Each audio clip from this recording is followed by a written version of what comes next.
Bismillahirrahmanirrahim. Kur'an-ı Kerim'in çok üzerinde durduğu, İslam ümmetinin bir bütünlük içerisinde Cenab-ı Allah'ın ipine sımsıkı sarılıp fırkalaşmama üzerinde Kur'an-ı Kerim'in çok da üzerinde durduğu konuların başında gelir.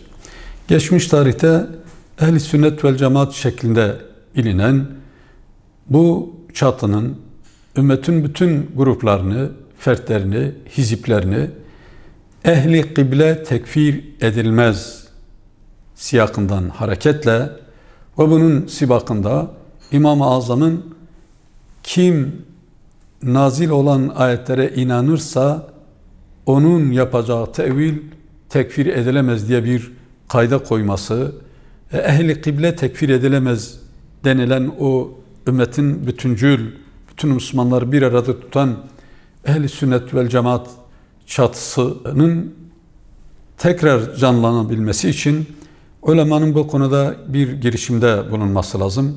Çünkü İslam ülkelerinde akıtılan kan ve dökülen gözyaşları zalimlerin, fasıkların ve din-i mübin İslam'a düşman olan insanların hisseleri, mutlaka girişimleri sonucu olmuş ama ümmet içerisindeki fırkalaşma ve hizipleşmeler de bunu tetiklediği de bir hakikattır. Dolayısıyla ulemanın farklı yerlerden milletler arası bir toplantı düzenlemek suretiyle o ehli sünnet vel cemaat, yani sünnetle İslam'ın anlaşılması, Kur'an ve sünnet bütünlüğü içerisinde ehli kıble tekfir edilmeden, tevillere tahammül eden farklı içtihatların bir güzellik ve rahmet olduğu o üst çatının tekrar canlandırılması için ulemanın bu konuda ciddi manada bir sorumluluk taşıdığına kanaat getiriyorum.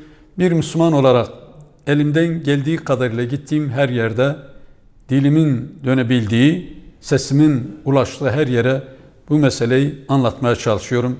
Ehli ilim, irfan ve bilgi sahibi her insanın bu konuda bir sorumluluğu olduğuna kanaat getiriyorum. Rabbim Kur'an, sünnet etrafında ehli kıbleyi tekfir etmeden bütün Müslümanları mümin olarak kabul edip şu veya bu mezhepte, şu veya bu tarikatta olabilir. Evet, bunun siyasi, irfani, ilmi farklılıklar ümmetin bir zenginliğidir. Biz bunu iman konusunu ve ümmet çatısını Müslümanların tefrikalarına kurban etmeyecek kadar şecaat ve asalet sahibi bir ümmet olduğumuzu tekrar dünyaya göstermemiz lazım. Rabbim o günü görmeyi bize nasip-i müyesser eylesin.